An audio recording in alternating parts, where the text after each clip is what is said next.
हमारा चाहिए छोड़ पॉकेट में रखती हूँ पूरे शहर को। जिए न देबू जिए न देबू काहे पतर को खड़े परा लेबू काहे सर जाई नहीं हरावा मांगे यारावा डूबल रहे ससुर भतर आ कोई से पुराई ये सखी कह तू गो के प्यार कोई से पुराई ये सखी कह तू गो के प्यार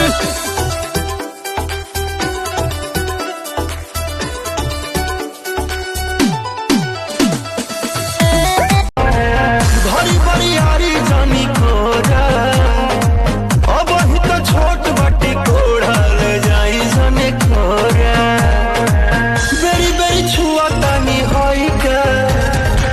बेरी बेरी छुआ तानी होई का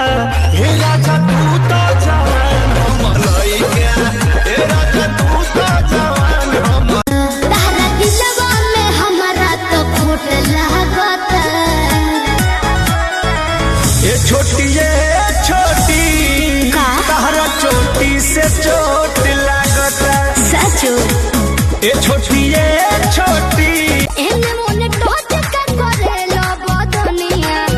आई बनी नाचे होई ना तोहर कनिया बुझाई एने मोने टोच का करेलो बदनिया आई बनी नाचे होई ना तोहर कनिया पिस्टल देखा के तू जनवाई ठा जाए स्टेज से हट के बैठा दूर ही से दिहल कर बबुआए ना नशा जवानी के उतरी हो सब सुख दे हम कबूतरी हो सोना से मोना तोड़ दे हम ले जाके कोठी के भीतरी हो बैगनवा तोहार अब काम न करी देख के चढ़ल जवानी हो खेला मन पानी पानी तहरा में खर्चा बड़ी चर्चा में बड़ुए रानी हाँ देख के चढ़ल जवानी हो खेला मन पानी पानी तहरा में खर्चा बेसी चर्चा में